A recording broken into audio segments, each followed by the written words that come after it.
Saat resepsi pernikahanku dimulai, ibu mertuaku tiba-tiba naik ke panggung mengambil mikrofon dan berkata, "Terima kasih kepada semua tamu yang hadir, dan kepada putraku, yang bersedia menanggung seorang putri manja dari keluarga miskin itu." Beberapa tamu tertawa tapi suamiku dan ayahku tidak. Dengan wajah dingin, ayahku mematikan musik, menyalakan layar besar, dan berkata, "Kalau begitu, mari kita tunjukkan siapa sebenarnya yang manja, dan siapa yang selama ini berbohong." Layar menampilkan sesuatu yang membuat seluruh ruangan terdiam membeku. Karena, sebelum ceritanya dimulai, silahkan tulis di kolom komentar dari daerah mana saja teman-teman yang menonton cerita ini. Jangan lupa like dan subscribe agar channel ini bisa semakin berkembang, dan bisa mempersembahkan cerita yang lebih menarik lagi.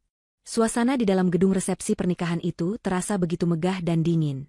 Pendingin ruangan bekerja maksimal, berusaha meredam hawa panas dari ratusan tamu yang memadati ruangan luas tersebut. Lampu kristal besar menggantung di langit-langit, memantulkan cahaya ke segala penjuru, menciptakan kilauan mewah yang menyilaukan mata. Di atas pelaminan yang dihiasi ribuan bunga segar, Salsa berdiri mendampingi Arkan. Ia mengenakan gaun pengantin tertutup yang sangat indah dengan hiasan payet yang rumit, dipadukan dengan jilbab yang tertata rapi. Meskipun penampilannya begitu sempurna, senyum di bibir Salsa terasa kaku. Ada beban berat yang menggantung di hatinya, sebuah perasaan tidak nyaman yang sudah ia rasakan sejak pertama kali menginjakan kaki di gedung ini. Tangan Arkan menggenggam tangannya erat, seolah berusaha menyalurkan kekuatan, namun Salsa bisa merasakan telapak tangan suaminya itu juga basah oleh keringat dingin. Arkan pun sedang gugup, bukan karena bahagia, melainkan karena kehadiran ibunya yang sejak tadi mondar-mandir mengatur segalanya dengan suara keras. Ibu Hani terlihat sibuk menyapa para tamu VIP dengan gaya bicara yang dibuat-buat. Ia mengenakan gaun pesta yang sangat mencolok, penuh dengan perhiasan yang berkelip di leher, telinga, dan pergelangan tangannya. Setiap kali ada tamu penting yang datang, Ibu Hani akan langsung menghampiri mereka, cipika-cipiki, dan tertawa renyah, seolah-olah dialah bintang utama dalam acara ini. Salsa hanya bisa menunduk. Ia teringat bagaimana perlakuan Ibu Hani padanya selama persiapan pernikahan. Tidak ada satupun pendapat Salsa yang didengar. Mulai dari pemilihan gedung, catering, hingga dekorasi, semuanya ditentukan oleh Ibu Hani. Alasannya selalu sama, yaitu karena Salsa berasal dari keluarga biasa yang tidak mengerti selera orang kaya. Salsa dianggap tidak tahu apa-apa tentang tata krama dan kemewahan. Padahal, semua biaya pernikahan ini ditanggung oleh pihak keluarga Salsa secara diam-diam melalui transfer yang tidak diketahui Ibu Hani, namun Ibu Hani tetap merasa bahwa dialah yang paling berjasa. Di sudut ruangan, terlihat Tika sedang berbincang akrab dengan beberapa teman sosialita Ibu Hani. Tika adalah wanita pilihan Ibu Hani untuk Arkan. Penampilannya sangat glamor dan terbuka, kontras dengan Salsa yang sederhana dan tertutup. Tika sesekali melirik ke arah pelaminan dengan tatapan meremehkan, lalu berbisik kepada teman-temannya yang kemudian tertawa kecil sambil menutup mulut. Pemandangan itu membuat hati Salsa perih. Ia tahu bahwa di mata mereka, ia hanyalah wanita beruntung yang berhasil menjebak Arkan. Luna, sahabat baik Salsa yang berdiri tidak jauh dari meja prasmanan, menatap Tika dengan tatapan tajam. Luna ingin sekali melabrak wanita itu, namun ia menahan diri demi menjaga kelancaran acara sahabatnya. Luna tahu betapa sabarnya Salsa menghadapi semua ini. Salsa selalu bilang bahwa ia bertahan demi Arkan, karena Arkan adalah laki-laki yang baik dan sangat mencintainya, meskipun Arkan seringkali tidak berdaya di hadapan ibunya yang dominan. Musik orkestra mengalun lembut mengiringi para tamu yang sedang menikmati hidangan. Tiba-tiba, musik mengecil ketika pembawa acara memberikan tanda bahwa sesi sambutan keluarga akan dimulai. Seharusnya, perwakilan keluarga memberikan doa dan ucapan selamat yang hangat. Namun, Ibu Hani dengan langkah percaya diri naik ke atas panggung pelaminan. Ia merebut mikrofon dari tangan pembawa acara bahkan sebelum dipersilakan. Arkan menoleh kaget melihat ibunya sudah berdiri di samping mereka. Wajah Ibu Hani berseri-seri, namun matanya memancarkan kilatan arogansi yang membuat bulu kuduk Salsa meremang. Ibu Hani menatap seluruh tamu undangan, memastikan semua mata tertuju padanya. Ia berdeham pelan untuk mengetes suara, lalu tersenyum lebar, sebuah senyuman yang tidak mencapai matanya. "Selamat malam semua tamu kehormatan yang saya banggakan," ucap Ibu Hani dengan suara lantang yang menggema ke seluruh penjuru gedung. "Terima kasih sudah menyempatkan hadir di pesta pernikahan putra tunggal saya, Arkan. Saya sangat menghargai kehadiran Bapak dan Ibu sekalian, rekan-rekan bisnis, dan sahabat-sahabat sosialitas saya yang luar biasa." Ibu Hani berhenti sejenak, menikmati perhatian yang ia dapatkan. Ia kemudian menoleh sekilas ke arah Arkan, Lalu tatapannya jatuh kepada Salsa dengan pandangan yang merendahkan. Salsa merasakan jantungnya berdegup kencang. Ia punya firasat buruk tentang apa yang akan dikatakan mertuanya itu. Tangan Arkan semakin erat mencengkeram tangan Salsa, seolah memberi isyarat agar ibunya berhenti bicara, namun Ibu Hani tidak peduli. Dan tentu saja, lanjut Ibu Hani dengan nada yang berubah menjadi sinis, saya ingin mengucapkan terima kasih khusus kepada putraku tersayang, Arkan. Terima kasih karena kamu begitu berbaik hati. Terima kasih karena kamu bersedia menanggung beban hidup seorang putri manja dari keluarga miskin itu. Ibu Hani menunjuk Salsa dengan dagunya. Kalimat itu meluncur begitu saja, tajam dan menyakitkan, membelah kesunyian ruangan. Beberapa detik pertama, suasana hening. Para tamu terpaku, tidak percaya dengan apa yang baru saja mereka dengar. Namun kemudian, dari arah meja bundar tempat teman-teman sosialita Ibu Hani duduk, terdengar suara tawa. Tika tertawa paling keras, diikuti oleh teman-temannya. Tawa itu menular ke beberapa tamu lain yang memang satu lingkaran dengan Ibu Hani, menciptakan gelombang cemoohan yang menyakitkan. Wajah Salsa memerah pada menahan malu dan amarah. Air mata mulai menggenang di pelupuk matanya, namun ia berusaha sekuat tenaga agar tidak tumpah. Ia tidak ingin terlihat lemah di hadapan wanita yang baru saja menghinanya di depan ratusan orang. Arkan terbelalak.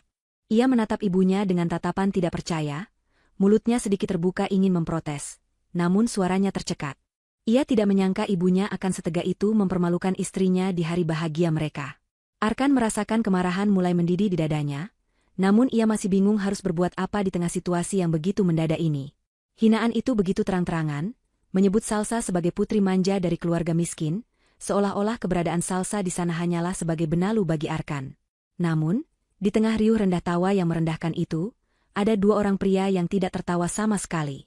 Arkan, yang kini wajahnya mengeras menahan emosi, dan Pak Rusdan, ayah kandung Salsa. Pak Rusdan duduk di meja keluarga, tidak jauh dari panggung.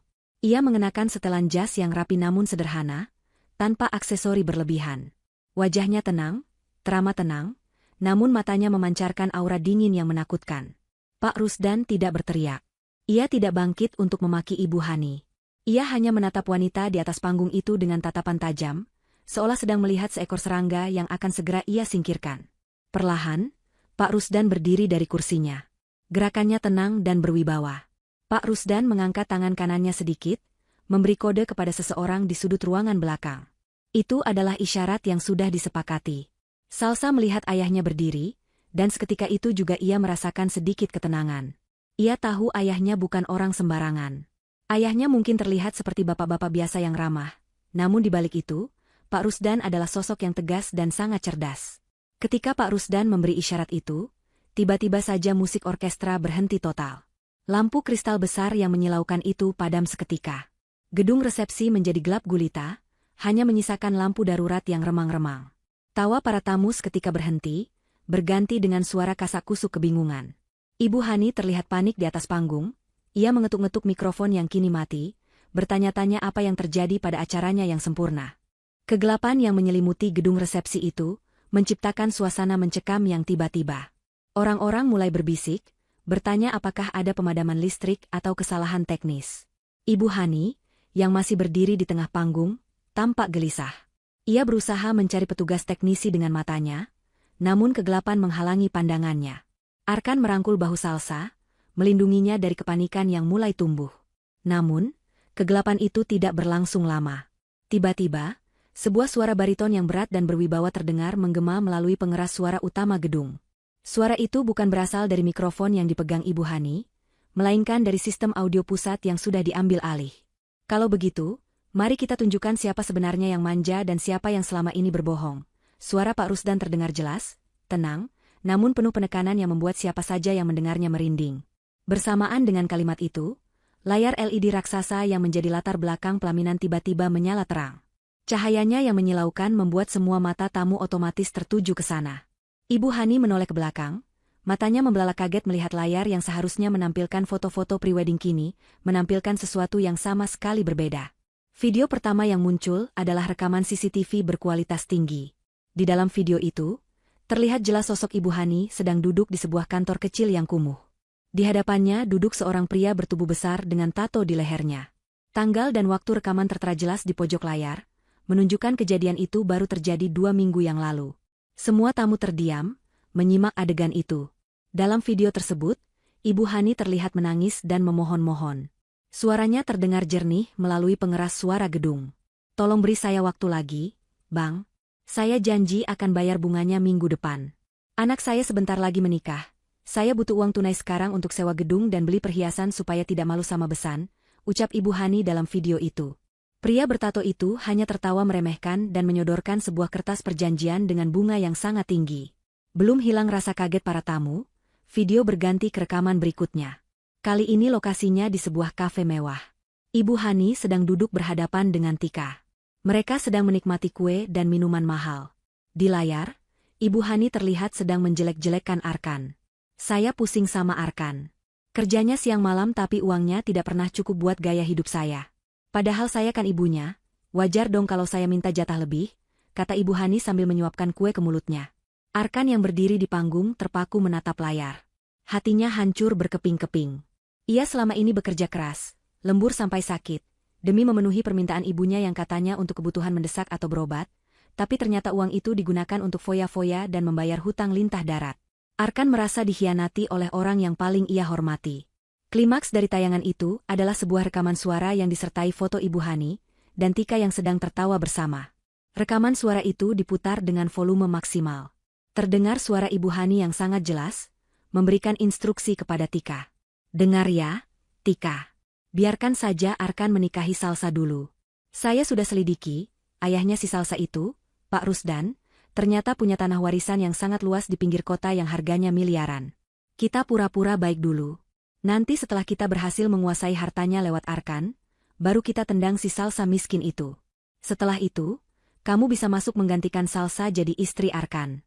Kita bagi dua hasilnya." Kalimat itu menggantung di udara, menghantam kesadaran setiap orang yang mendengarnya. Ruangan resepsi yang tadinya dingin kini terasa panas oleh ketegangan. Para tamu undangan menahan napas. Mereka menatap Ibu Hani dengan pandangan jijik dan tidak percaya. Wanita yang tadi begitu sombong di atas panggung, kini terlihat seperti pencuri yang tertangkap basah. Wajah Ibu Hani pucat pasi, seputih kertas.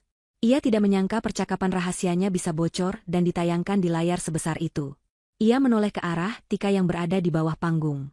Tika pun terlihat ketakutan, wajahnya tegang, dan ia mulai mundur perlahan menuju pintu keluar, berusaha melarikan diri dari tatapan menghakimi ratusan orang. Arkan melepaskan rangkulannya pada Salsa dan melangkah mendekati ibunya. Langkahnya berat, penuh dengan kekecewaan yang mendalam. Ia menatap ibunya lekat-lekat, mencari sisa-sisa kasih sayang di wajah wanita yang telah melahirkannya itu, namun yang ia temukan hanyalah ketamakan. "Ibu," panggil Arkan dengan suara bergetar. "Jadi selama ini ibu bohong? Uang yang ibu minta untuk operasi jantung itu? Uang yang ibu bilang untuk bayar hutang almarhum ayah? Semuanya bohong?" Ibu Hani tergagap, berusaha mencari alasan. "Bukan begitu, Arkan. Itu rekayasa. Itu pasti ulah orang jahat yang mau fitnah ibu," teriak Ibu Hani panik, suaranya pecah. Namun, bukti di layar terus bergulir. Sekarang layar menampilkan deretan bukti transfer bank, tagihan kartu kredit atas nama Ibu Hani yang limitnya jebol, dan surat peringatan penyitaan barang-barang mewah. Pak Rusdan berjalan perlahan menuju panggung. Ia menaiki anak tangga dengan tenang, lalu berdiri di samping Salsa. Ia mengambil mikrofon yang tergeletak di meja akad nikah yang belum sempat dibereskan. "Parasit yang ibu maksud, apakah anak saya?" tanya Pak Rusdan dengan suara datar namun menusuk. "Atau justru seseorang yang tidak bisa hidup sesuai kemampuannya sendiri dan tega menjadikan anaknya sebagai sapi perah?" Pak Rusdan menatap Ibu Hani tajam. "Asal ibu tahu, dana suntikan modal yang menyelamatkan perusahaan Arkan 3 bulan lalu, itu bukan dari investor asing. Itu dari saya. Saya yang meminta pengacara saya merahasiakan identitas saya agar Arkan bisa tetap percaya diri memimpin perusahaannya." Arkan menoleh cepat ke arah Pak Rusdan, matanya terbelalak kaget. Ia tidak tahu menahu soal itu. Ia pikir ia mendapatkan investor murni karena prestasi kerjanya. Ternyata mertuanya lah yang menyelamatkannya dari kebangkrutan akibat ulah ibunya sendiri yang menggelapkan dana perusahaan. Air mata Arkan menetes. Ia merasa sangat malu sekaligus bersyukur. Ia malu punya ibu seperti Ibu Hani, dan bersyukur punya mertua sebaik Pak Rusdan dan istri sesabar Salsa. Salsa menggenggam tangan ayahnya, matanya berkaca-kaca menatap sosok tua yang selalu menjadi pelindungnya itu. Pak Rusdan menepuk punggung tangan putrinya pelan, menenangkannya. Keadaan di panggung semakin kacau. Ibu Hani merasa terpojok. Ia mencoba meraih tangan Arkan, memelas minta pembelaan. Arkan, jangan percaya mereka, nak. Ibu ini ibumu. Ibu yang membesarkanmu sendirian, rengek Ibu Hani dengan air mata buaya. Tapi Arkan mundur selangkah, menolak disentuh. Tatapan Arkan sudah berubah. Tidak ada lagi kepatuhan buta di sana, yang ada hanya tatapan seorang laki-laki dewasa yang sudah sadar dari tipu daya. Sementara itu, di layar besar, video belum berakhir. Muncul sebuah rekaman tambahan yang memperlihatkan Ibu Hani sedang menukar label harga pada sebuah baju di butik mahal, sebuah tindakan kriminal kecil yang menunjukkan betapa rusaknya moral wanita itu. Seorang tamu wanita yang duduk di barisan depan tiba-tiba berdiri, dan berteriak lantang sambil menunjuk ke arah panggung. Hei, itu kalung berlian yang dia pakai. Itu kalung yang hilang dari butik saya bulan lalu. Saya sudah lapor polisi soal pencurian itu. Ternyata dia yang mengambilnya. Teriakan itu seperti bensin yang disiramkan ke api. Suasana menjadi riuh rendah. Semua kedok Ibu Hani terbongkar satu persatu dalam waktu yang sangat singkat. Kehormatan yang ia bangun dengan kebohongan, runtuh seketika di hadapan semua orang yang ingin ia pamerkan.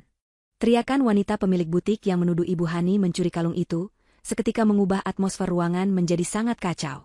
Wanita itu, yang diketahui bernama Bu Siska, berjalan cepat mendekati panggung dengan wajah merah pada menahan amarah.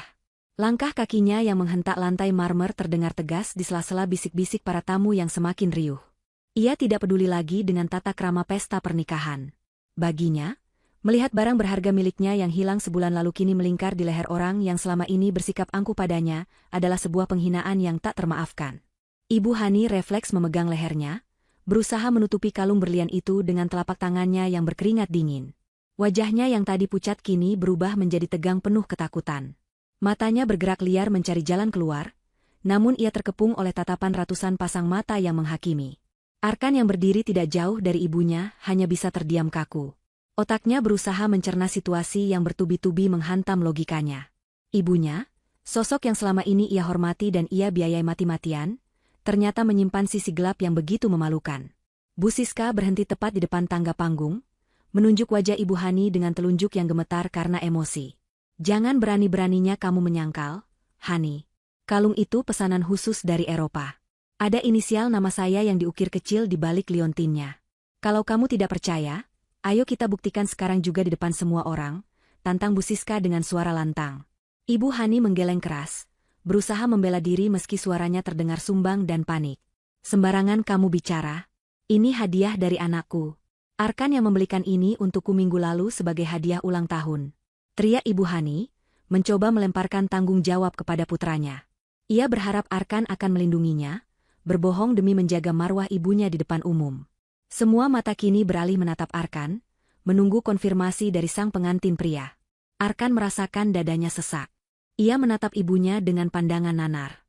Hatinya perih, bukan karena tuduhan itu, melainkan karena ibunya tega menjadikannya tameng atas kejahatan yang tidak ia lakukan. Perlahan, Arkan menggelengkan kepalanya. Gerakan itu lemah, namun efeknya bagaikan hantaman palu godam bagi Ibu Hani. Aku tidak pernah membelikan kalung itu, Bu. Gaji bulan ini sudah habis Ibu minta untuk bayar catering yang katanya harganya naik 3 kali lipat. Aku bahkan tidak punya uang sisa untuk beli kado, ucap Arkan lirih, namun suaranya tertangkap jelas oleh mikrofon yang masih menyala di dekatnya. Pengakuan jujur Arkan itu membuat benteng pertahanan Ibu Hani runtuh seketika. Gumaman para tamu semakin keras. Kata-kata seperti pencuri, penipu, dan tidak tahu malu mulai terdengar samar-samar dari berbagai penjuru ruangan. Di tengah kepanikan Ibu Hani, Pak Rusdan kembali mengambil alih perhatian. Ia tidak perlu berteriak untuk didengar. Cukup dengan menekan satu tombol pada tablet yang dipegangnya, layar besar di belakang pelaminan kembali berubah tampilan. Kali ini, layar itu menampilkan deretan data keuangan yang sangat rinci. Itu adalah laporan audit forensik dari perusahaan Arkan. Data itu menunjukkan aliran dana yang tidak wajar selama 2 tahun terakhir. Uang perusahaan yang seharusnya digunakan untuk modal kerja, pembelian bahan baku, dan gaji karyawan, ternyata dialirkan ke rekening pribadi Ibu Hani dengan keterangan palsu seperti biaya operasional fiktif, perjalanan dinas yang tidak pernah ada, hingga biaya representasi tamu yang ternyata adalah tagihan salon dan klinik kecantikan langganan Ibu Hani. Jumlahnya fantastis, mencapai angka miliaran rupiah. Arkan membalikkan badannya menghadap layar. Matanya menelusuri baris demi baris angka-angka itu. Ia melihat tanggal-tanggal transaksi yang tertera di sana. Ia ingat betul pada tanggal-tanggal tersebut, ia sedang berjuang mati-matian meyakinkan klien agar tidak membatalkan kontrak karena keterlambatan produksi. Ia ingat bagaimana ia harus memotong jatah makannya sendiri demi menghemat pengeluaran. Ternyata, di saat ia berdarah-darah mempertahankan perusahaan warisan ayahnya, ibunya justru menggerogoti fondasi perusahaan itu dari dalam demi kesenangan pribadi. Lutut Arkan terasa lemas. Ia hampir terjatuh jika saja Salsa tidak sigap memegang lengannya. Salsa tidak mengucapkan sepatah kata pun, ia hanya menyandarkan kepalanya di bahu suaminya, memberikan dukungan moral yang sangat dibutuhkan Arkan saat ini. Salsa tahu betapa hancurnya hati suaminya melihat pengkhianatan dari orang yang paling dipercayainya. Tiba-tiba, seorang pria parubaya berpakaian rapi naik ke atas panggung. Ia adalah akuntan publik yang disewa diam-diam oleh Pak Rusdan untuk menyelidiki kejanggalan di perusahaan Arkan. Pria itu membawa tumpukan dokumen tebal. "Mohon maaf mengganggu pestanya," ucap pria itu tenang. "Saya hanya ingin mengonfirmasi bahwa semua data di layar itu valid. Ibu Hani telah memalsukan tanda tangan saudara Arkan berkali-kali untuk mencairkan cek perusahaan. Ini adalah tindakan pidana penggelapan dalam jabatan dan pemalsuan dokumen." Pernyataan akuntan itu adalah paku terakhir di peti mati reputasi Ibu Hani. Tidak ada lagi celah untuk mengelak. Wajah Ibu Hani yang tadinya penuh arogansi kini terlihat layu dan tua. Topeng sosialita yang selama ini ia banggakan telah hancur berkeping-keping, memperlihatkan wajah aslinya yang penuh ketamakan dan kebohongan. Teman-teman sosialita yang tadi duduk di meja depan kini mulai berdiri dan mundur menjauh, seolah-olah Ibu Hani membawa penyakit menular yang mengerikan. Mereka tidak ingin dikaitkan dengan seorang kriminal. Ibu Hani, dalam keputusasaannya, mencoba memainkan kartu terakhirnya. Ia menjatuhkan dirinya ke lantai panggung, menangis histeris sambil memukuli dadanya sendiri. Ia berteriak-teriak tentang pengorbanan seorang ibu, tentang air susu yang dibalas air tuba, mencoba memancing simpati siapa saja yang masih mau mendengarnya. Namun, tangisan itu terdengar palsu di telinga semua orang. Tidak ada air mata penyesalan di sana, yang ada hanya air mata ketakutan karena tertangkap basah. Arkan memalingkan wajahnya, tidak sanggup melihat adegan drama murahan itu lagi. Ia merasa jijik. Ia baru menyadari bahwa selama ini ia hidup dalam ilusi. Wanita yang ia sebut ibu itu ternyata tidak pernah mencintainya sebagai anak, melainkan hanya melihatnya sebagai aset dan mesin pencetak uang. Pak Rusdan memberi kode kepada petugas keamanan gedung untuk bersiaga di pinggir panggung, mengantisipasi jika Ibu Hani melakukan tindakan nekat. Pesta pernikahan yang seharusnya penuh kebahagiaan itu, kini telah berubah menjadi pengadilan umum yang menelanjangi segala dosa masa lalu. Sementara perhatian semua orang tertuju pada drama di atas panggung, sesosok wanita berpakaian glamor mencoba mengendap-endap keluar dari pintu samping gedung. Itu adalah Tika. Wanita yang digadang-gadang akan menggantikan posisi Salsa itu, kini terlihat seperti tikus yang ketakutan. Wajahnya pucat, keringat dingin membasahi pelipisnya. Namanya dan suaranya yang terpampang jelas dalam rekaman pembicaraan jahat tadi, membuatnya sadar bahwa ia dalam masalah besar. Tika tahu bahwa jika ia tetap berada di sana, ia akan ikut terseret dalam kehancuran Ibu Hani. Ia harus kabur sekarang juga sebelum polisi datang, atau sebelum para tamu mulai menyerangnya. Ia mempercepat langkahnya, sesekali menoleh ke belakang dengan panik, memastikan tidak ada yang mengejarnya. Sepatu hak tingginya yang mahal membuatnya sulit bergerak cepat, namun rasa takut memacu adrenalinnya. Namun, usaha pelariannya tidak berjalan mulus. Tepat ketika tangannya menyentuh gagang pintu darurat, sebuah tangan yang kuat mencengkeram lengannya. Tika terlonjak kaget dan menoleh. Di hadapannya berdiri Luna, sahabat Salsa, dengan tatapan tajam dan senyum sinis yang menakutkan. Luna tidak sendirian, di belakangnya berdiri dua orang petugas keamanan bertubuh kekar yang siap menghalangi jalan. "Mau kemana, Tika? Pestanya belum selesai. Kamu kan tamu kehormatan Tante Hani, masa pulang duluan?" sindir Luna dengan nada dingin. Cengkeraman tangan Luna di lengan Tika begitu kuat, hingga Tika meringis kesakitan. "Lepaskan aku. Aku tidak ada urusannya dengan masalah ini. Ini urusan keluarga mereka," teriak Tika histeris, berusaha meronta melepaskan diri. Namun tenaga Luna jauh lebih kuat, karena didorong oleh amarah membela sahabatnya yang selama ini dihina. Keributan di pintu samping itu menarik perhatian para tamu yang berada di dekat sana. Mereka mulai mengerumuni Tika dan Luna. Tika semakin panik. Ia merasa terjebak. Ia tahu ia tidak bisa melawan Luna dan petugas keamanan. Satu-satunya cara untuk menyelamatkan dirinya adalah dengan membersihkan namanya sendiri, meskipun itu berarti harus mengorbankan sekutunya. Tika melihat ke arah panggung, di mana Ibu Hani masih menangis histeris. Otak liciknya bekerja cepat. Ia harus memposisikan dirinya sebagai korban, bukan pelaku. Dengan nekat, Tika berlari kembali ke arah tengah ruangan, menuju panggung. Ia merebut mikrofon dari tangan akuntan yang masih berdiri di sana, mengejutkan semua orang. Napasnya terengah-engah, rambutnya berantakan, namun matanya nyalang penuh tekad untuk selamat. Semuanya bohong. Ibu Hani yang memaksaku. Teriak Tika melalui pengeras suara, suaranya melengking memecah kehebohan. Jari telunjuknya menuding lurus ke arah Ibu Hani yang masih bersimpuh di lantai. Dia yang merencanakan semuanya. Dia mengancamku. Dia bilang dia pegang rahasia hutang arisanku, dan akan menyebarkannya ke semua orang, kalau aku tidak mau membantunya menghancurkan pernikahan Arkan. Tika terus mencerocos, memuntahkan semua kebusukan yang mereka rencanakan berdua, namun dengan narasi seolah-olah ia berada di bawah tekanan. Dia bilang Pak Rusdan itu kaya raya dan Arkan itu bodoh, mudah dipengaruhi. Dia janji akan melunasi hutang-hutangku kalau aku berhasil membuat Arkan menceraikan Salsa nanti. Mendengar pengkhianatan Tika, Ibu Hani murka. Tangisannya berhenti seketika, berganti dengan kemarahan yang meledak-ledak. Ia bangkit berdiri dan menerjang ke arah Tika. Dasar wanita ular. Kamu yang datang merengek-rengek padaku minta dicarikan suami kaya. Kamu yang bilang rela jadi simpanan asalkan hutangmu lunas. Jangan pura-pura suci kamu. Teriak Ibu Hani sambil berusaha menjambak rambut Tika. Terjadilah pemandangan yang sangat memalukan di atas panggung pelaminan yang suci itu. Dua wanita yang tadinya bersikap sok berkelas dan menghina Salsa sebagai orang miskin, kini saling serang, saling caci maki, dan saling membuka aib masing-masing di depan ratusan tamu undangan. Mereka terlihat seperti orang yang kehilangan akal sehat. Para tamu menggelengkan kepala, merasa jijik sekaligus takjub melihat karma yang bekerja begitu instan. Pak Rusdan menatap pertengkaran itu dengan wajah datar tanpa ekspresi. Ia tidak berniat melerai. Ia membiarkan mereka saling menghancurkan, membiarkan semua orang melihat siapa sebenarnya mereka.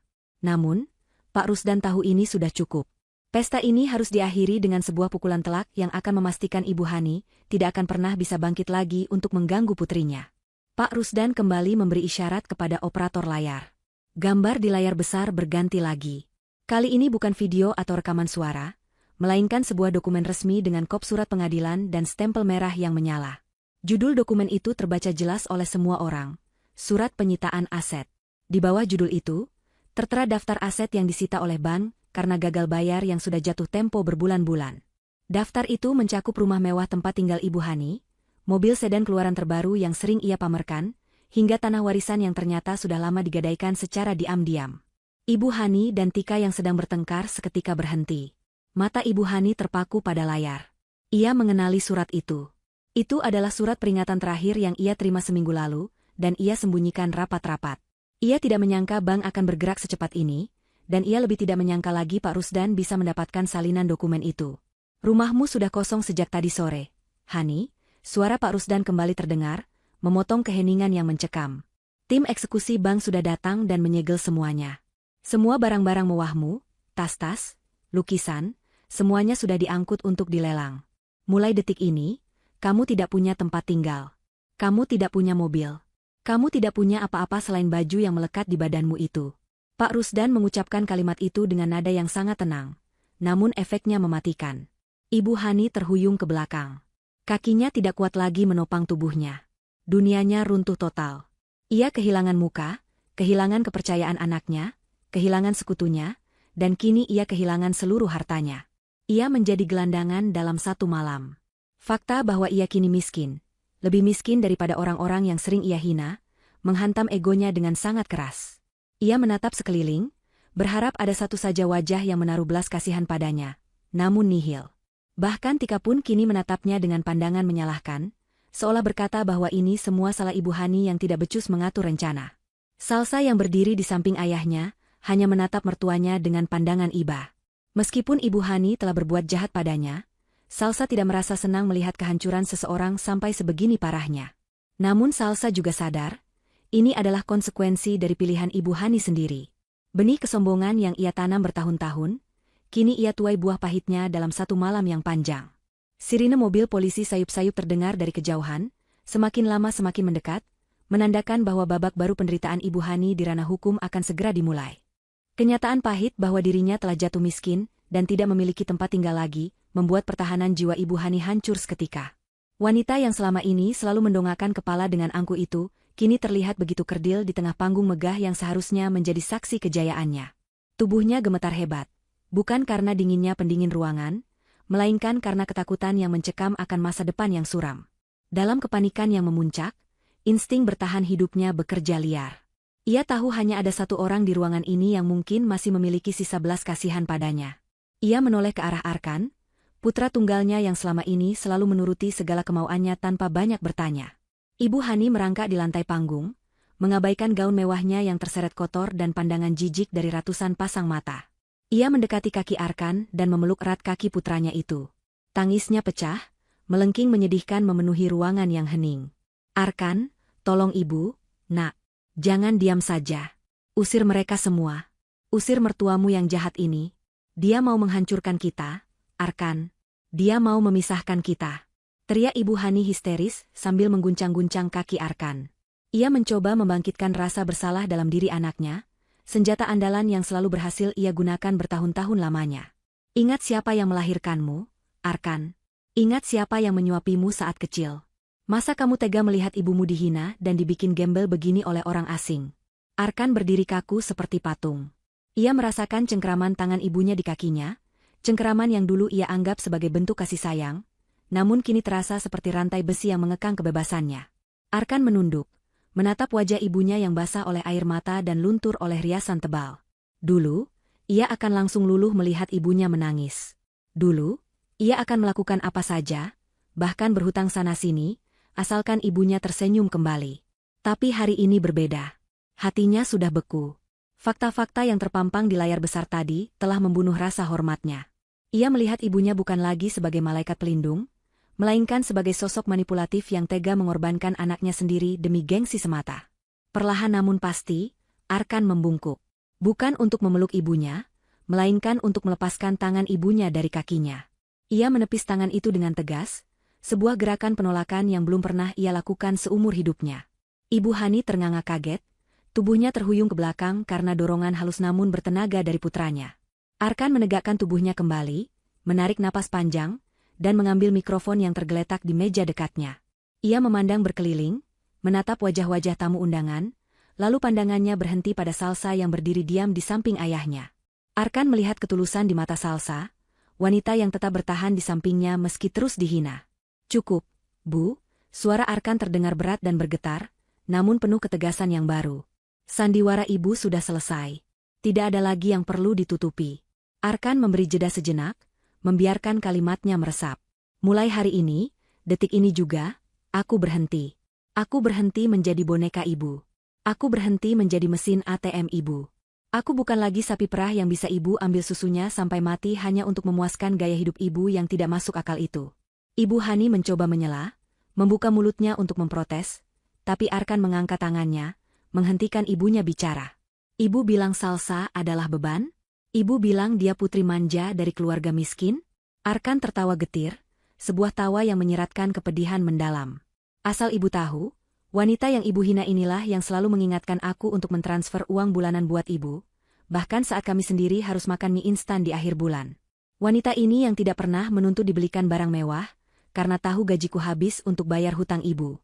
Salsa adalah ratuku, Bu. Dia tanggung jawabku. Dia bukan beban. Beban sesungguhnya selama ini adalah keserakahan Ibu yang tidak pernah puas." Kalimat itu meluncur tajam, menusuk tepat ke jantung pertahanan Ibu Hani. Wanita itu terdiam 1000 bahasa. Matanya melotot tak percaya bahwa anak penurutnya bisa bicara sekeras itu. Setelah menumpahkan segala unek-uneknya pada ibunya, Arkan berbalik badan menghadap Pak Rusdan. Wajahnya yang tadi keras penuh amarah kini berubah menjadi sendu penuh penyesalan. Tanpa ragu, Arkan menjatuhkan dirinya, bersimpu di kaki Pak Rusdan di hadapan semua orang. Ia tidak peduli harga dirinya sebagai laki-laki, karena ia merasa ia memang pantas merendah di hadapan mertua yang telah menyelamatkan hidupnya. "Ayah, maafkan Arkan," ucapnya tersendat menahan tangis. Arkan bodoh. Arkan buta. Arkan tidak tahu kalau selama ini ayah yang menolong perusahaan. Arkan malah membiarkan ibu menghina ayah dan Salsa. Arkan gagal melindungi kehormatan keluarga kita. Tolong hukum Arkan, yah. Arkan rela dipukul atau diceraikan sekalipun jika itu yang ayah mau. Suasana ruangan menjadi haru. Beberapa tamu wanita terlihat menyeka air mata melihat ketulusan Arkan. Salsa ikut berlutut di samping suaminya, memegang bahu Arkan yang berguncang hebat. Pak Rusdan menatap menantunya dengan pandangan teduh. Ia tahu Arkan adalah anak baik yang salah asuhan. Ia tahu Arkan hanyalah korban dari manipulasi ibunya. Pak Rusdan memegang bahu Arkan dan memintanya berdiri. Berdirilah, nak. Laki-laki tidak boleh mudah berlutut, kata Pak Rusdan bijak sambil membantu Arkan bangkit. Saya memaafkanmu. Saya tahu mana emas, mana loyang. Kamu tidak bersalah atas dosa ibumu. Tapi ingat, memaafkan bukan berarti melupakan hukum. Ibumu tetap harus mempertanggungjawabkan perbuatannya di mata hukum. Tidak ada negosiasi untuk kejahatan. Pernyataan Pak Rusdan itu bagaikan vonis mati bagi Ibu Hani. Harapan terakhirnya agar Arkan bisa melunakkan hati besannya pupus sudah. Ia benar-benar sendirian sekarang. Tidak ada anak, tidak ada harta, tidak ada pembelaan. Rasa putus asa membuatnya gelap mata. Ia bangkit berdiri dengan sisa tenaga terakhirnya, matanya menatap nyalang ke arah Salsa. Dalam pikirannya yang sudah kacau, semua ini adalah salah Salsa. Jika saja Salsa tidak masuk ke kehidupan mereka, mungkin kebohongannya tidak akan terbongkar secepat ini. Ibu Hani hendak melangkah maju untuk menyerang Salsa, namun langkahnya terhenti ketika suara sirine mobil polisi terdengar sangat dekat, meraung-raung di depan lobi gedung resepsi, menandakan bahwa babak akhir dari drama malam ini akan segera dimulai. Suara sirine yang tadinya sayup-sayup kini terdengar jelas dan nyaring, membelah keheningan malam dan masuk menembus dinding gedung resepsi yang tebal. Pintu utama ballroom terbuka lebar dengan kasar. Semua mata tamu undangan serentak menoleh ke arah pintu masuk. Sekelompok petugas kepolisian berseragam lengkap masuk dengan langkah tegap dan wajah serius. Di barisan paling depan, seorang perwira polisi memimpin jalan, diikuti oleh beberapa anak buahnya yang membawa borgol dan dokumen penangkapan. Suasana pesta yang seharusnya penuh tawa kini berubah tegang layaknya adegan dalam film kriminal. Para tamu otomatis membelah diri, memberikan jalan bagi para aparat penegak hukum itu untuk menuju ke panggung pelaminan. Tidak ada yang berani bersuara, hanya bunyi langkah sepatu bot polisi yang menggema di lantai marmer. Pak Rusdan tetap berdiri tenang di atas panggung, seolah-olah kedatangan polisi ini adalah bagian dari susunan acara yang sudah ia rencanakan dengan matang. Memang benar, tim pengacara Pak Rusdan sudah menyiapkan laporan lengkap tentang dugaan tindak pidana penipuan, penggelapan dana perusahaan, dan pemalsuan dokumen yang dilakukan oleh Ibu Hani sejak berbulan-bulan yang lalu. Malam ini hanyalah waktu eksekusi yang dipilih Pak Rusdan untuk memberikan efek jera yang maksimal. Polisi menaiki tangga panggung dan langsung menghampiri Ibu Hani yang berdiri mematung dengan wajah pucat pasi. Tubuhnya gemetar hebat, keringat dingin bercucuran deras membasahi gaun mewahnya yang kini terasa seperti kostum badut yang menyedihkan. Selamat malam, Ibu Hani, sapa perwira polisi itu dengan nada datar namun tegas. Kami dari kepolisian membawa surat perintah penangkapan atas nama Anda. Anda dilaporkan atas tuduhan penggelapan dana perusahaan senilai 5 miliar rupiah, pemalsuan tanda tangan, dan penipuan berencana. Anda berhak diam dan Anda berhak menghubungi pengacara. Segala perkataan Anda mulai saat ini dapat digunakan sebagai bukti di pengadilan. Tanpa menunggu jawaban, perwira itu memberi isyarat kepada anak buahnya. Dua orang polisi wanita maju dan langsung memegang kedua tangan Ibu Hani. Suara klik dari borgol besi yang terkunci terdengar sangat nyaring di telinga semua orang, menandakan berakhirnya kebebasan sang sosialita palsu. Lepaskan saya. Kalian salah tangkap. Saya tidak bersalah. Ini fitnah. Teriak Ibu Hani meronta-ronta saat tangannya ditarik ke belakang. Ia mencoba melepaskan diri, namun tenaga polisi jauh lebih kuat. Ia menoleh ke arah Arkan, berharap putranya akan membantunya, namun Arkan membuang muka. Arkan tidak tega melihat ibunya diborgol, namun ia juga tahu bahwa ini adalah konsekuensi yang harus diterima ibunya. Arkan memilih memeluk Salsa, membenamkan wajahnya di bahu istrinya, berusaha meredam rasa sakit di hatinya. Ibu Hani terus berteriak histeris, memaki-maki polisi, memaki Pak Rusdan, dan memaki nasibnya sendiri, namun tidak ada satupun orang yang bergerak untuk menolongnya. Sementara itu, di sudut panggung, Tika mencoba memanfaatkan kekacauan penangkapan Ibu Hani untuk menyelinap turun dan kabur. Ia berpikir polisi hanya mengincar Ibu Hani. Dengan langkah pelan, ia mundur perlahan menuju tangga samping. Namun, matanya terbelalak kaget ketika seorang polisi pria tiba-tiba menghalangi jalannya. Saudari Tika, Anda juga ikut kami ke kantor polisi, ucap polisi itu tegas. Tika ternganga. Apa? Kenapa saya? Saya kan korban. Saya cuma diajak Tante Hani. Protes Tika dengan suara melengking. Polisi itu tidak peduli. Berdasarkan bukti rekaman dan kesaksian yang kami miliki, Anda diduga terlibat dalam permufakatan jahat dan percobaan penipuan. Anda juga harus memberikan keterangan sebagai saksi kunci. Silakan ikut kami. Tika lemas seketika. Ia pun digiring oleh petugas menuruni panggung, menyusul Ibu Hani yang sudah lebih dulu diseret. Pemandangan itu sungguh ironis. Panggung pelaminan yang dihiasi bunga-bunga indah kini menjadi tempat kejadian perkara penangkapan dua orang wanita yang tamak. Ibu Hani dan Tika digelandang menuruni tangga panggung, melewati barisan tamu undangan yang menatap mereka dengan berbagai ekspresi. Ada yang menatap dengan rasa kasihan, ada yang jijik, dan banyak juga yang merekam kejadian itu dengan ponsel mereka. Kilatan lampu kamera ponsel berkedip-kedip seperti lampu disko, namun kali ini tujuannya adalah untuk mendokumentasikan aib yang akan segera tersebar ke seluruh penjuru negeri. Ibu Hani menundukkan kepalanya dalam-dalam, berusaha menyembunyikan wajahnya dari kamera, namun percuma. Wajahnya sudah terekspos jelas. Saat melewati posisi di mana Salsa berdiri, Ibu Hani tiba-tiba berhenti sejenak. Ia mengangkat wajahnya yang berantakan, menatap Salsa dengan tatapan penuh kebencian yang mendalam. Matanya merah menyala. Puas kamu sekarang? Heh? Puas kamu melihat mertuamu diperlakukan seperti binatang? Dasar menantu durhaka. Kau akan kena karma, Salsa. Kau akan menderita. Sumpah serapah Ibu Hani keluar dari mulutnya, kasar dan menyakitkan. Polisi wanita yang memeganginya tersentak dan segera mendorongnya agar terus berjalan. Jangan buat keributan lagi, Bu. Jalan. Bentak polisi itu. Salsa yang mendengar kutukan itu tidak marah. Ia tidak membalas dengan teriakan ataupun cacian. Wajahnya tetap tenang, diterangi oleh cahaya lampu sorot yang kini sudah dinyalakan kembali sebagian. Ia mengambil mikrofon yang masih dipegang Arkan, lalu melangkah maju sedikit ke tepi panggung, menatap punggung mertuanya yang sedang digiring pergi.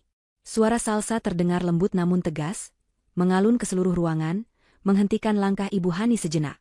Hati-hati di jalan, Bu, ucap Salsa tulus, tanpa nada sindiran sedikit pun. Semoga Ibu sehat selalu di sana, dan semoga makanan di sana cocok dengan lidah Ibu, karena di sana tidak ada catering mewah seperti di sini. Kalimat penutup dari Salsa itu begitu sederhana namun menohok. Itu adalah balasan yang sangat elegan untuk semua penghinaan yang ia terima malam ini. Salsa tidak perlu merendahkan dirinya menjadi kasar untuk membalas kejahatan. Cukup dengan mendoakan dan mengingatkan realita pahit yang akan dihadapi Ibu Hani, itu sudah menjadi pukulan telak. Ibu Hani tidak menjawab. Ia hanya mendengus kasar lalu kembali diseret keluar oleh polisi. Pintu utama ballroom tertutup kembali di belakang mereka, membawa pergi sumber kekacauan dari pesta itu. Sepeninggal Ibu Hani dan Tika, suasana di dalam gedung perlahan mulai tenang. Ketegangan mereda, digantikan oleh rasa lega yang menyelimuti udara. Para tamu mulai bernapas lega. Mereka sadar bahwa drama mengerikan itu sudah berakhir. Keadilan telah ditegakkan tepat di depan mata mereka. Pak Rusdan memberi kode kepada orkestra untuk kembali memainkan musik. Kali ini, musik yang dimainkan bukan lagi lagu klasik yang kaku, melainkan lagu instrumental yang lembut dan menenangkan. Arkan masih memeluk Salsa erat-erat, air matanya perlahan mulai kering. Ia merasa bebannya terangkat. Meskipun ia baru saja kehilangan ibunya ke balik jeruji besi, ia merasa mendapatkan kembali hidupnya yang selama ini hilang. Ia menatap Pak Rusdan dan mengangguk pelan sebagai tanda terima kasih. Malam ini memang berakhir kacau, tapi ini adalah awal yang baru dan bersih bagi keluarga kecil mereka. Pesta resepsi pernikahan yang seharusnya menjadi kenangan terindah itu berakhir dengan keheningan yang canggung setelah mobil polisi membawa pergi Ibu Hani dan Tika. Namun, keheningan di dunia nyata itu berbanding terbalik dengan kegaduhan yang terjadi di dunia maya. Zaman sekarang, berita buruk menyebar lebih cepat daripada api yang membakar hutan kering. Ratusan tamu undangan yang hadir malam itu, ternyata tidak hanya diam menyaksikan drama penangkapan tersebut. Banyak dari mereka yang secara diam-diam maupun terang-terangan merekam kejadian itu, menggunakan ponsel pintar mereka. Begitu mereka melangkah keluar dari gedung resepsi, jari-jari mereka dengan lincah mengunggah potongan-potongan video tersebut ke berbagai media sosial. Dalam hitungan jam, video berjudul, Ibu Mertua Durhaka Hina Menantu Sultan, berakhir di borgol polisi, menduduki peringkat pertama topik paling hangat di seluruh platform. Algoritma media sosial bekerja dengan ganas, menyebarkan aib Ibu Hani ke jutaan layar ponsel di seluruh negeri. Kolom komentar dibanjiri oleh ribuan hujatan dari warganet yang geram melihat kesombongan Ibu Hani. Mereka mengutuk tindakan seorang ibu yang tega menjadikan anaknya sapi perah dan menghina menantu yang ternyata jauh lebih kaya darinya. Wajah Ibu Hani yang sedang diseret polisi menjadi meme dan bahan olok-olokan di mana-mana. Reputasi sebagai sosialita terpandang yang dibangun Ibu Hani selama puluhan tahun dengan susah payah, hancur lebur hanya dalam satu malam. Tidak ada lagi sisa kehormatan yang menempel pada namanya. Keesokan paginya, dampak dari viralnya video tersebut mulai terasa di kehidupan nyata. Rumah mewah Ibu Hani yang kini telah disegel oleh ban menjadi tontonan warga sekitar. Banyak orang yang sengaja lewat hanya untuk berfoto di depan gerbang yang ditempeli stiker penyitaan, seolah-olah tempat itu adalah objek wisata baru. Arkan, yang mencoba memberanikan diri datang ke kantor, merasakan tatapan aneh dari para karyawannya. Meskipun Arkan adalah korban dalam cerita ini, rasa malu tetap menjalar di sekujur tubuhnya. Ia merasa seolah-olah ada tulisan besar di dahinya yang menyatakan bahwa dia adalah anak dari seorang penipu. Ia berjalan menunduk menuju ruangannya, menghindari kontak mata dengan siapapun. Namun, di dalam ruangannya, Salsa sudah menunggu. Istrinya itu datang membawakan bekal makan siang dan memberikan senyuman yang menenangkan. Salsa tidak membiarkan Arkan tenggelam dalam rasa malu. Ia menggenggam tangan suaminya dan meyakinkan bahwa ini bukan salah Arkan. Salsa berkata bahwa masyarakat cukup pintar untuk membedakan mana pelaku kejahatan dan mana korban. Dukungan Salsa menjadi satu-satunya alasan Arkan bisa tetap tegak berdiri hari itu. Pak Rusdan pun tidak tinggal diam. Ia mengirimkan tim hubungan masyarakat terbaiknya untuk membantu memulihkan citra perusahaan Arkan. Mereka merilis pernyataan resmi bahwa manajemen perusahaan telah dibersihkan dari oknum-oknum yang tidak bertanggung jawab dan kini beroperasi di bawah pengawasan ketat tim audit independen. Langkah cepat ini berhasil menyelamatkan harga saham perusahaan yang sempat anjlok di pembukaan pasar. Sementara itu, di kantor polisi, drama lain sedang berlangsung. Tika sedang menjalani pemeriksaan intensif di ruang interogasi yang dingin dan sempit. Wanita muda yang biasanya tampil cantik dengan riasan tebal itu, kini terlihat berantakan. Maskaranya luntur, matanya bengkak karena menangis semalaman, dan gaun pestanya terlihat kusut. Di hadapan penyidik, pertahanan mental Tika runtuh sepenuhnya. Ia tidak mau menanggung hukuman sendirian. Ia merasa Ibu Hani lah yang menyeretnya ke dalam lubang kehancuran ini, jadi ia bertekad untuk menyeret Ibu Hani lebih dalam lagi bersamanya. Tika mulai bernyanyi, membeberkan semua rahasia gelap yang ia ketahui. Tika menceritakan kepada polisi bahwa keterlibatan Ibu Hani bukan hanya sekadar meminjam uang ke rentenir atau menggelapkan dana perusahaan anaknya. Tika mengungkapkan sebuah fakta baru yang mengejutkan penyidik. Ia mengatakan bahwa Ibu Hani pernah memalsukan surat tanah milik kerabat jauhnya yang sudah meninggal dunia. Tanah itu dijual secara ilegal 2 tahun lalu untuk membiayai liburan mewah Ibu Hani ke luar negeri. Tika tahu hal ini karena ia yang diminta Ibu Hani untuk mencari notaris nakal yang bersedia membuatkan dokumen palsu tersebut. Pengakuan ini tentu saja memperberat posisi Ibu Hani. Kasus yang awalnya hanya penipuan dan penggelapan, kini berkembang menjadi kasus mafia tanah dan pemalsuan dokumen negara yang ancaman hukumannya jauh lebih berat. Polisi bergerak cepat menindaklanjuti nyanyian Tika. Tim penyidik segera menggeledah brankas rahasia milik Ibu Hani yang lokasinya dibocorkan oleh Tika. Di sana, mereka menemukan tumpukan dokumen palsu, stempel palsu, dan buku catatan transaksi ilegal yang selama ini disembunyikan rapat-rapat. Temuan ini menjadi bukti tak terbantahkan yang akan memastikan Ibu Hani menghabiskan masa tuanya di balik jeruji besi. Berita tentang penemuan bukti baru ini kembali meledak di media massa. Stasiun televisi menayangkan liputan khusus tentang jatuhnya seorang sosialita palsu yang ternyata adalah kriminal kelas kakap. Teman-teman sosialita Ibu Hani yang dulu selalu memuji-mujinya, kini berlomba-lomba memberikan wawancara di televisi. Mereka mencuci tangan, mengatakan bahwa mereka sebenarnya sudah lama curiga dan merasa tertipu oleh gaya hidup Ibu Hani. Tidak ada satupun yang membela. Semua meninggalkannya seperti tikus yang meninggalkan kapal karam. Arkan menonton berita itu dari televisi di ruang tengah rumah kontrakan sederhana yang kini ia tempati bersama Salsa. Ia memutuskan untuk keluar dari apartemen mewah yang dulu disewa ibunya, dan memulai hidup baru di tempat yang sesuai dengan kemampuannya sendiri. Melihat wajah ibunya terpampang di layar kaca dengan baju tahanan berwarna oranye, membuat hati Arkan nyeri. Bagaimanapun juga, wanita itu adalah ibunya. Namun, rasa sakit hati akibat pengkhianatan dan kebohongan yang bertahun-tahun ia telan mentah-mentah membuat Arkan tidak bisa merasakan simpati. Ia mematikan televisi itu dengan kasar. Salsa yang duduk di sampingnya mengelus punggung Arkan lembut. "Kita harus fokus ke depan, Mas," bisik Salsa lembut. "Masa lalu biarlah menjadi pelajaran. Sekarang kita punya kesempatan untuk membangun semuanya dari nol, dengan cara yang benar, dengan uang yang halal." Arkan menatap istrinya dalam-dalam. Ia melihat ketulusan yang luar biasa di mata wanita berhijab itu. Dulu, ibunya selalu bilang kalau Salsa hanya akan menyusahkan. Tapi nyatanya, saat Arkan berada di titik terendah, saat ia kehilangan segalanya dan menanggung malu yang luar biasa, hanya Salsa yang tetap setia mendampinginya. Tidak ada Tika, tidak ada teman-teman sosialita, Tidak ada sanak saudara yang dulu sering minta uang. Hanya Salsa dan Pak Rusdan. Hari-hari berikutnya diisi dengan kesibukan Arkan membenahi perusahaannya. Ia memecat semua staf keuangan yang merupakan kroni-kroni ibunya, dan menggantinya dengan orang-orang profesional rekomendasi Pak Rusdan. Ia juga mendatangi satu persatu vendor dan klien untuk meminta maaf secara pribadi atas kekacauan yang terjadi. Sikap jantan Arkan ini justru menuai simpati dan rasa hormat dari rekan-rekan bisnisnya. Mereka melihat Arkan sebagai sosok pemimpin muda yang bertanggung jawab dan berintegritas, berbeda jauh dari ibunya. Perlahan tapi pasti, roda bisnis mulai berputar kembali ke arah yang benar. Keuntungan yang didapat mungkin belum sebesar dulu, karena harus menutupi lubang hutang, tapi Arkan merasa tenang. Uang yang ia bawa pulang ke rumah adalah uang bersih, uang yang tidak akan membuatnya takut dikejar polisi atau rentenir. Di sisi lain, proses hukum terhadap Ibu Hani dan Tika berjalan sangat cepat karena bukti yang sudah sangat lengkap. Pengacara publik yang ditunjuk negara untuk membela Ibu Hani kewalahan menghadapi tumpukan bukti yang disodorkan jaksa. Setiap kali sidang digelar, ruang sidang selalu penuh sesak oleh awak media dan para korban penipuan arisan bodong yang diadakan Ibu Hani. Mereka meneriaki Ibu Hani setiap kali wanita itu digiring masuk ke ruang sidang. Tidak ada lagi wajah angkuh, tidak ada lagi dagu yang terangkat tinggi. Ibu Hani selalu menunduk dalam-dalam, menutupi wajahnya dengan tangan, mencoba menghindari sorotan kamera yang menyilaukan. Ia benar-benar telah menjadi musuh masyarakat nomor satu. Viralitas yang dulu ia kejar demi popularitas, kini menjadi bumerang yang menghancurkan hidupnya hingga kepingan terakhir. 3 bulan telah berlalu sejak malam resepsi yang menggemparkan itu.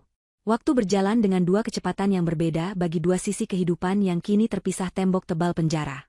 Bagi Salsa dan Arkan, 3 bulan terasa begitu cepat, penuh dengan harapan dan kebahagiaan baru. Namun bagi Ibu Hani, 3 bulan terasa seperti 3 abad yang menyiksa. Di dalam sel penjara yang sempit dan pengap, Ibu Hani duduk meringkuk di sudut ruangan. Lantai semen yang dingin dan kasar menjadi tempat tidurnya setiap malam, hanya beralaskan tikar tipis yang sudah kusam. Tidak ada lagi kasur empuk impor dari Italia yang dulu ia banggakan. Tidak ada lagi pendingin ruangan yang membuatnya nyaman. Udara di dalam sel terasa panas, lembab, dan berbau campuran keringat serta kamar mandi yang jarang dibersihkan. Kipas angin di langit-langit berputar pelan, seolah mengejek nasib para penghuni di bawahnya. Ibu Hani menatap pantulan dirinya di genangan air di lantai. Ia nyaris tidak mengenali wanita yang menatap balik padanya. Rambutnya yang dulu selalu ditata rapi di salon mahal kini terlihat kusam, kusut, dan mulai memutih karena tidak pernah diwarnai lagi. Kulit wajahnya yang dulu kencang berkat perawatan jutaan rupiah kini terlihat keriput dan kusam. Kantung mata hitam menggantung di wajahnya, menandakan kurang tidur dan stres berkepanjangan. Kehidupan di penjara adalah neraka bagi mantan sosialita seperti Ibu Hani. Ia harus berbagi sel dengan 15 narapidana lain dari berbagai latar belakang kejahatan. Ada pencuri, pengedar narkoba, hingga pembunuh. Di sini, status sosial lamanya tidak berlaku sama sekali. Justru, sikap angkuh yang masih terbawa di awal masa tahanan membuatnya menjadi sasaran empuk perundungan narapidana lain. Kepala kamar, seorang wanita bertubuh besar dengan tato di lengannya yang dipenjara karena kasus pembunuhan, sangat membenci Ibu Hani. Setiap hari, Ibu Hani dipaksa untuk melakukan pekerjaan-pekerjaan kotor. Ia harus membersihkan toilet jongkok yang bau dengan sikat gigi bekas, mencuci baju teman-teman satu selnya, dan memijat kaki kepala kamar setiap malam. Jika ia menolak atau kerjanya dinilai kurang bersih, jatah makan siangnya akan dirampas atau ia akan mendapatkan cubitan dan pukulan di tempat yang tidak terlihat sipir. Makanan di penjara adalah siksaan lain bagi lidah Ibu Hani yang terbiasa dengan hidangan restoran bintang 5. Nasi cadong, jatah makan harian narapidana, terdiri dari nasi yang keras dan seringkali berbau apek, sepotong tempe goreng yang dingin, dan sayur bening yang rasanya hambar seperti air keran. Di hari-hari pertama, Ibu Hani mogok makan. Ia membuang makanannya, berharap sipir akan iba dan memberikannya makanan yang layak. Namun, aksinya itu hanya ditertawakan. Setelah 3 hari kelaparan hingga perutnya perih melilit, ia akhirnya menyerah. Dengan air mata bercucuran, ia memakan nasi keras itu dengan tangan gemetar, membayangkan itu adalah steak wagyu kesukaannya dulu, namun rasa hambar di lidah segera menyadarkannya kembali pada realita pahit.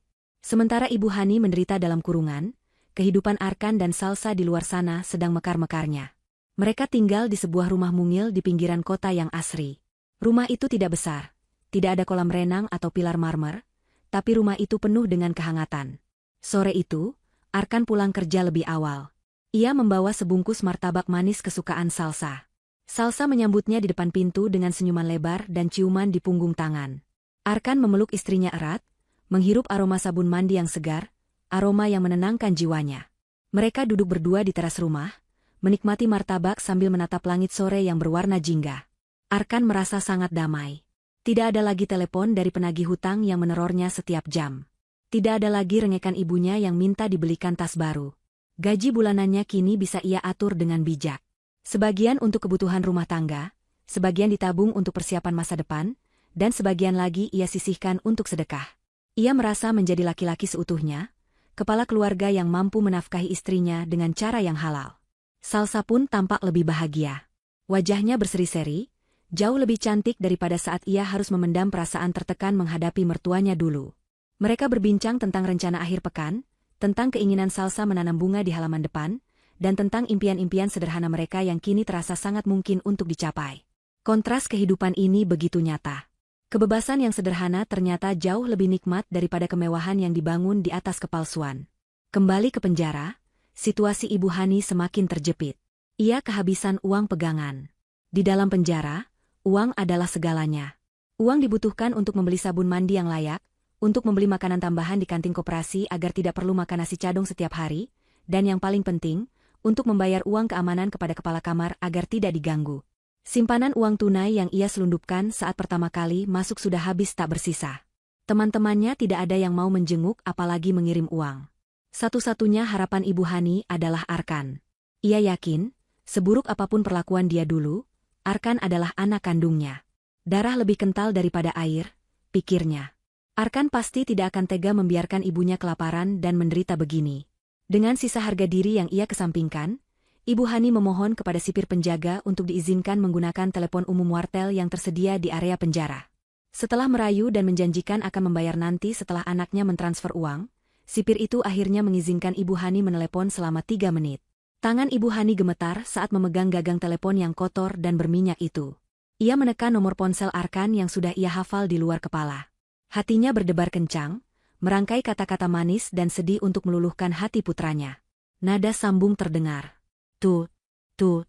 Setiap detik terasa sangat lama. Di ujung sana, Arkan dan Salsa sedang asyik tertawa di teras rumah. Ponsel Arkan bergetar di atas meja. Arkan melihat layar ponselnya, tertera nomor tidak dikenal dari telepon rumah. Keningnya berkerut. Ia ragu untuk mengangkatnya. Luna, sahabat Salsa yang kebetulan sedang berkunjung untuk mengantarkan bibit tanaman, melihat keraguan di wajah Arkan. Luna melihat nomor itu dan entah bagaimana, instingnya mengatakan bahwa itu adalah gangguan dari masa lalu. Biar aku yang angkat, Mas Arkan. Lanjutkan saja makan martabaknya sama Salsa, kata Luna sigap sambil mengambil ponsel itu. Arkan mengangguk, ia memang malas meladeni nomor tak dikenal yang seringkali hanya orang iseng atau penawaran kartu kredit. Luna menekan tombol hijau dan mendekatkan ponsel ke telinganya. Halo? Suara Luna terdengar datar. Di ujung telepon, Ibu Hani langsung nyerocos tanpa memastikan siapa yang mengangkat. Arkan. Arkan anakku. Tolong Ibu, Nak. Ibu sengsara di sini. Ibu butuh uang, Nak. Kirimkan Ibu 2 juta saja untuk bayar hutang di kantin dan beli sabun. Teman-teman sel Ibu jahat semua, Arkan. Tolonglah Ibu. Ibu janji nggak akan nakal lagi. Kamu tega melihat ibumu mati perlahan di sini? Suara Ibu Hani terdengar parau, penuh keputusasaan dan manipulasi yang khas. Luna mendengarkan ocehan itu dengan senyum miring. Ia mengenali suara itu dengan sangat baik. Suara wanita yang pernah menghina sahabatnya di depan ratusan orang. Luna menarik napas panjang, lalu menjawab dengan nada yang sangat sopan namun mematikan. Maaf, Bu Hani. Ini bukan Arkan. Ini Luna. Jantung Ibu Hani mencelos mendengar nama itu. Luna melanjutkan kalimatnya dengan tenang, Arkan sedang tidak bisa diganggu, Bu. Dia sedang sibuk bahagia bersama Salsa makan martabak di teras. Mereka sedang tertawa lepas, sesuatu yang tidak pernah bisa mereka lakukan saat ibu masih ada di dekat mereka. Jadi tolong, jangan telepon lagi ya. Jangan rusak kebahagiaan mereka dengan racun ibu. Arkan sudah bahagia tanpa ibu. Tanpa menunggu balasan, Luna mematikan sambungan telepon itu. Klik. Hubungan terputus. Di wartel penjara, Ibu Hani terpaku memegang gagang telepon yang kini hanya memperdengarkan nada sibuk yang panjang. Kalimat Luna terngiang-ngiang di kepalanya, Arkan sudah bahagia tanpa ibu. Kalimat itu lebih menyakitkan daripada pukulan fisik manapun. Itu adalah konfirmasi bahwa ia telah benar-benar dibuang. Ia bukan lagi pusat dunia putranya. Ia hanyalah masa lalu kelam yang ingin dilupakan. Gagang telepon terlepas dari tangannya dan menggantung lemas. Ibu Hani merosot ke lantai, air matanya tumpah ruah. Bukan air mata sandiwara, melainkan air mata penyesalan yang terlambat. Ia menyadari bahwa ia telah kehilangan satu-satunya orang yang tulus mencintainya, demi mengejar tepuk tangan dari orang-orang yang tidak peduli padanya. Sekarang, ia sendirian menghadapi dinginnya penjara, tanpa uang, tanpa teman, dan tanpa keluarga. Karma telah datang menagih bayarannya dengan lunas. Hari persidangan putusan akhir bagi kasus Ibu Hani dan Tika akhirnya tiba. Langit di luar gedung pengadilan tampak mendung, seolah-olah alam pun enggan memberikan sinar mataharinya untuk menyinari nasib suram para terdakwa. Ruang sidang utama dipenuhi oleh pengunjung. Bukan hanya para korban penipuan yang hadir, tetapi juga awak media yang siap memberitakan kejatuhan sang sosialita palsu ke seluruh penjuru negeri. Udara di dalam ruangan terasa pengap dan berat, dipenuhi bisik-bisik kebencian dari orang-orang yang pernah dirugikan oleh Ibu Hani. Ketika petugas kejaksaan menggiring Ibu Hani masuk ke ruang sidang, suasana mendadak riuh. Cemoohan dan teriakan menuntut keadilan menggema, membuat hakim harus mengetuk palu berkali-kali untuk menenangkan massa. Penampilan Ibu Hani hari itu sungguh memprihatinkan. Ia mengenakan rompi tahanan yang kebesaran, menyembunyikan tubuhnya yang kini terlihat jauh lebih kurus dan ringkih. Wajahnya kusam, tanpa sedikit pun riasan yang dulu menjadi topeng kebanggaannya. Rambutnya diikat asal-asalan, memperlihatkan uban yang mulai tumbuh subur di kepalanya.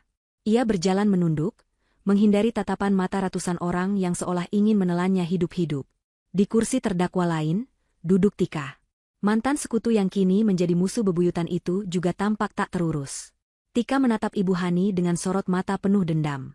Selama proses persidangan yang berlangsung berminggu-minggu, Tika tidak henti-hentinya menyudutkan Ibu Hani, melemparkan semua kesalahan kepada wanita tua itu demi mendapatkan keringanan hukuman bagi dirinya sendiri.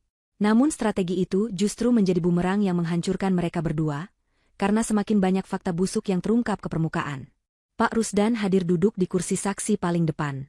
Pria parubaya itu tampak tenang dan berwibawa.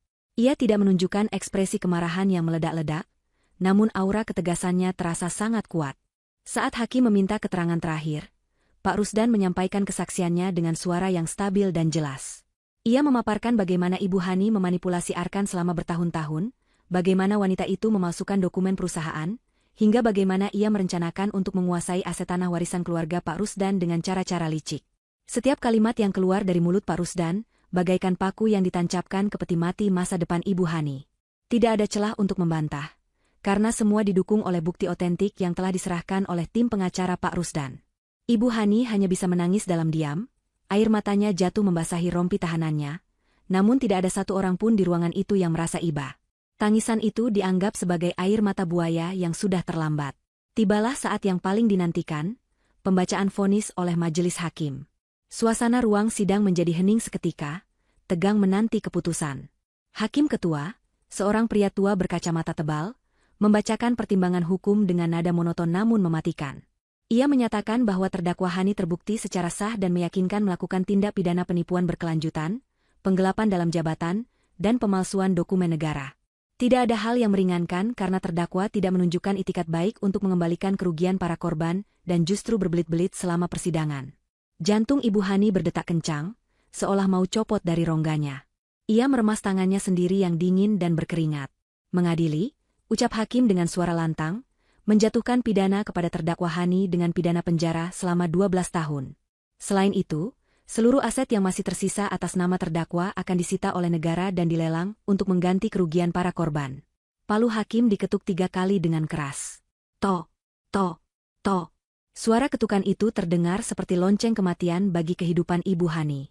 12 tahun. Angka itu terngiang-ngiang di kepalanya. Usianya sudah tidak muda lagi.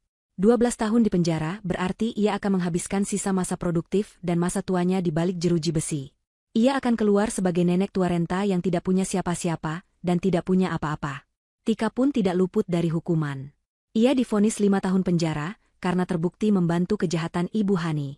Tika menjerit histeris, menyalahkan Ibu Hani atas nasib buruknya, namun petugas segera membungkamnya dan membawanya keluar. Ibu Hani lemas di kursinya.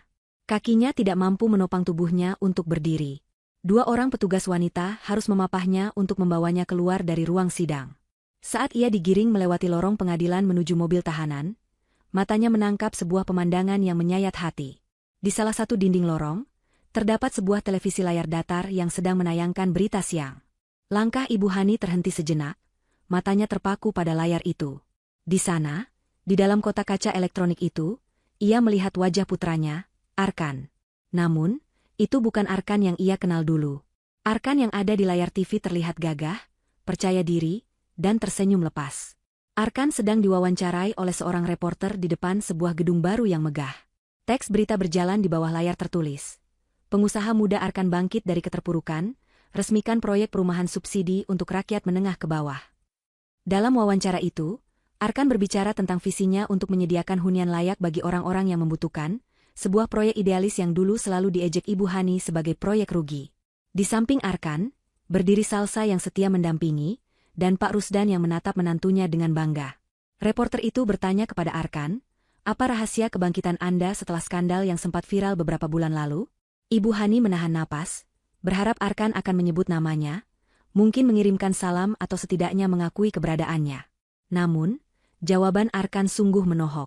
Arkan tersenyum menatap Salsa dan menjawab, rahasianya adalah kejujuran dan dukungan dari orang-orang yang tulus mencintai saya tanpa syarat.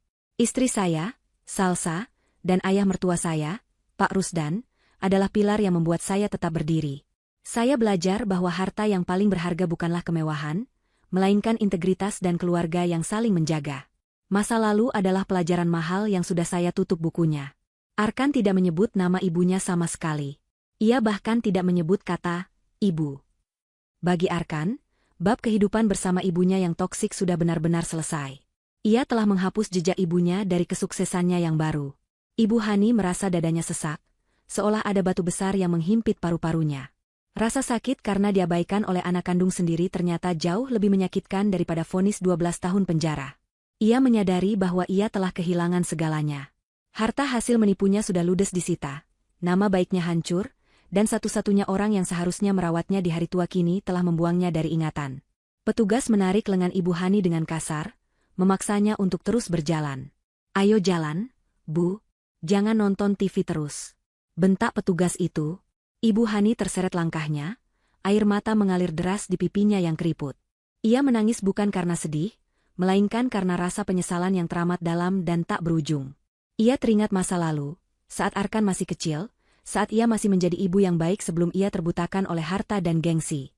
Bayangan-bayangan itu kini menjadi hantu yang akan menyiksanya setiap malam di dalam sel yang dingin dan sepi. Pintu mobil tahanan tertutup di depan wajahnya, memisahkan dirinya dari dunia luar, memisahkan dirinya dari cahaya matahari, dan memisahkan dirinya dari kehidupan putranya untuk waktu yang sangat lama.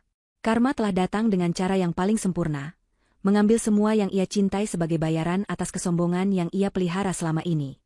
1 tahun telah berlalu sejak badai besar menghantam kehidupan keluarga Arkan. Roda waktu berputar, membawa perubahan yang signifikan bagi mereka yang mau memperbaiki diri.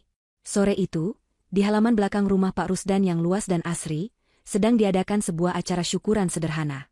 Tidak ada tenda megah dengan dekorasi kristal, tidak ada panggung tinggi dengan penyanyi mahal, dan tidak ada barisan mobil mewah yang parkir berjejer pamer kekayaan. Yang ada hanyalah karpet-karpet yang digelar di atas rumput, meja-meja kayu panjang berisi makanan tradisional yang menggugah selera, dan lampu-lampu taman yang hangat menerangi wajah-wajah bahagia. Ini adalah acara syukuran 7 bulanan kehamilan Salsa. Suasana sore itu begitu akrab dan penuh kekeluargaan. Tamu yang diundang hanyalah kerabat dekat, tetangga sekitar, anak-anak yatim piatu dari panti asuhan binaan Pak Rusdan, dan tentu saja, Luna sahabat setia Salsa. Arkan terlihat sibuk melayani para tamu, menuangkan es buah segar ke dalam gelas-gelas, dan memastikan semua orang mendapatkan porsi bakso yang cukup. Ia mengenakan baju koko sederhana dan celana bahan yang nyaman, jauh dari kesan glamor jas pengantinnya setahun lalu, namun wajahnya memancarkan ketampanan yang berbeda. Ketampanan yang lahir dari ketenangan hati dan kebahagiaan sejati. Salsa duduk di kursi kayu yang nyaman, perutnya sudah terlihat membuncit besar. Wajahnya berseri-seri, pipinya sedikit lebih berisi, menandakan kehamilan yang sehat dan bahagia. Ia mengenakan gamis longgar yang sopan. Tidak ada perhiasan berlian yang mencolok di tubuhnya, hanya cincin kawin sederhana yang melingkar di jari manisnya. Luna duduk di sampingnya, mengupas buah jeruk sambil bercerita lelucon yang membuat Salsa tertawa lepas. Tawa Salsa terdengar begitu renyah, bebas dari beban tekanan batin yang dulu selalu menghantuinya saat masih tinggal bersama mertuanya. Pak Rusdan berdiri di tengah-tengah tamu undangan, memegang mikrofon untuk memberikan sambutan. Kali ini, tidak ada drama mematikan lampu atau layar besar yang menayangkan aib. Yang ada hanyalah kata-kata penuh syukur. Bapak-bapak, ibu-ibu, dan adik-adik semua, terima kasih sudah hadir di sini, ucap Pak Rusdan dengan suara bergetar haru. Hari ini saya sangat bahagia. Sebentar lagi saya akan menjadi seorang kakek. Saya minta doa restu dari semuanya agar persalinan putri saya, Salsa, berjalan lancar, dan cucu saya lahir menjadi anak yang soleh dan berbakti. Arkan kemudian maju ke depan, berdiri di samping ayah mertuanya. Ia mengambil alih mikrofon. Matanya berkaca-kaca saat menatap Salsa, dan kemudian beralih menatap para tamu. Dulu, saya pernah berdiri di depan banyak orang dalam sebuah pesta yang megah, tapi hati saya kosong, kata Arkan memulai pidato kecilnya. Hari ini, pestanya sederhana, makanannya cuma bakso dan es buah, tapi hati saya penuh. Saya belajar bahwa kebahagiaan itu tidak bisa dibeli dengan hutang. Kebahagiaan itu ada di sini, bersama keluarga yang tulus, bersama istri yang setia, dan bersama ayah mertua yang sudah seperti ayah kandung saya sendiri. Arkan kemudian memeluk Pak Rusdan erat. Pemandangan dua laki-laki beda generasi yang saling mendukung itu, membuat para tamu bertepuk tangan hangat. Tidak ada kepalsuan di sana, semuanya murni kasih sayang. Sementara itu, di tempat yang jauh terpisah oleh tembok beton yang tinggi dan kawat berduri, suasana yang sangat kontras sedang terjadi. Di sebuah penjara wanita, seorang narapidana tua sedang berlutut di lantai koridor yang panjang. Itu adalah Ibu Hani. Ia sedang memegang kain pel kumal, menggosok lantai ubin yang kotor dengan sisa tenaganya yang lemah. Tubuhnya kurus kering, tulang pipinya menonjol tajam, dan kulitnya menghitam karena sering dijemur di lapangan saat apel pagi. Seragam tahanannya terlihat lusuh dan terlalu besar untuk badannya yang menyusut. Ibu Hani berhenti sejenak untuk menyeka keringat di dahinya dengan punggung tangan. Napasnya terengah-engah. Usianya yang semakin tua dan beban kerja paksa di penjara, membuat kesehatannya menurun drastis. Ia sering sakit-sakitan, batuk-batuk, dan nyeri sendi, namun tidak ada dokter pribadi yang bisa dipanggil ke selnya. Ia hanya bisa mengandalkan obat generik seadanya dari klinik penjara. Saat sedang beristirahat sejenak, ia mendengar percakapan dua orang sipir wanita yang sedang duduk santai sambil menonton televisi di pos jaga tidak jauh dari tempatnya mengepel. Lihat deh berita ini, kata salah satu sipir sambil menunjuk ke layar TV kecil di pos jaga. Itu pengusaha muda yang namanya Arkan, yang dulu viral itu loh. Sekarang sukses banget ya dia. Katanya dia baru saja menyumbangkan ambulans gratis buat rumah sakit daerah. Istrinya juga lagi hamil besar, kelihatan bahagia banget mereka. Sipir yang satunya menimpali, iya, benar-benar beda nasib ya sama ibunya yang ada di sini. Anaknya jadi dermawan, ibunya malah jadi koruptor di penjara. Kasihan sih sebenarnya, tapi ya salah sendiri serakah. Coba kalau dulu dia bersyukur, pasti sekarang dia lagi enak-enak gendong cucu, bukan ngepel lantai penjara. Mendengar percakapan itu, hati Ibu Hani hancur berkeping-keping. Kain pel di tangannya terjatuh ke lantai. Ia menatap kosong ke arah lantai yang basah. Bayangan tentang cucu yang seharusnya ia timang, tentang masa tua yang damai dikelilingi keluarga, tentang rasa hormat yang seharusnya ia dapatkan, semuanya berputar di kepalanya. Ia menyadari sepenuhnya bahwa semua penderitaan ini adalah hasil karyanya sendiri. Ia yang memilih jalan kesombongan, ia yang memilih untuk menghina menantu yang baik, dan ia yang memilih untuk menipu demi gaya hidup palsu. Penyesalan itu datang menghantam dadanya begitu keras, hingga ia sulit bernapas. Ibu Hani menunduk, menyembunyikan wajahnya di antara kedua lututnya, dan menangis tanpa suara. Di tengah keramaian penjara yang bising, ia merasa sangat kesepian. Ia merindukan Arkan, ia merindukan rumahnya, ia bahkan merindukan saat-saat di mana ia bisa makan dengan layak. Namun, waktu tidak bisa diputar kembali. Pintu kesempatan itu sudah tertutup rapat dan terkunci dari luar. Ia harus menjalani sisa hidupnya dengan bayang-bayang masa lalu yang kelam, sementara orang-orang yang dulu ia sakiti kini hidup bahagia dalam cahaya kebenaran. Kembali ke rumah Pak Rusdan, acara syukuran ditutup dengan doa bersama. Langit sore telah berganti menjadi malam yang bertabur bintang. Arkan memeluk Salsa dari samping, tangannya mengelus perut istrinya dengan lembut. Kita akan mendidik anak ini dengan cara yang berbeda ya, Dik, bisik Arkan. Kita ajarkan dia untuk melihat orang dari hatinya, bukan dari dompetnya. Salsa tersenyum dan mengangguk mantap. Tentu saja, Mas.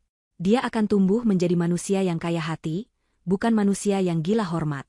Angin malam berhembus pelan, membawa aroma bunga melati yang harum. Tawa renyah Luna dan candaan Pak Rusdan masih terdengar di latar belakang. Keluarga kecil itu telah berhasil melewati badai yang paling dahsyat dan kini berlayar menuju masa depan yang tenang. Cerita tentang resepsi pernikahan yang hancur itu kini hanya menjadi sejarah. Sebuah pengingat abadi bahwa kebohongan mungkin bisa berlari cepat. Namun kebenaran akan selalu bisa mengejarnya dan karma tidak pernah salah alamat. Dan di sanalah letak kepuasan yang sejati. Bukan pada saat musuh jatuh dan menderita, tetapi pada saat kita mampu bangkit, memaafkan diri sendiri, dan membangun kebahagiaan yang nyata tanpa perlu membuktikan apa-apa kepada siapa-siapa. Senyum terakhir di layar besar malam itu memang milik Pak Rusdan. Namun senyum abadi dalam kehidupan nyata kini menjadi milik Arkan dan Salsa.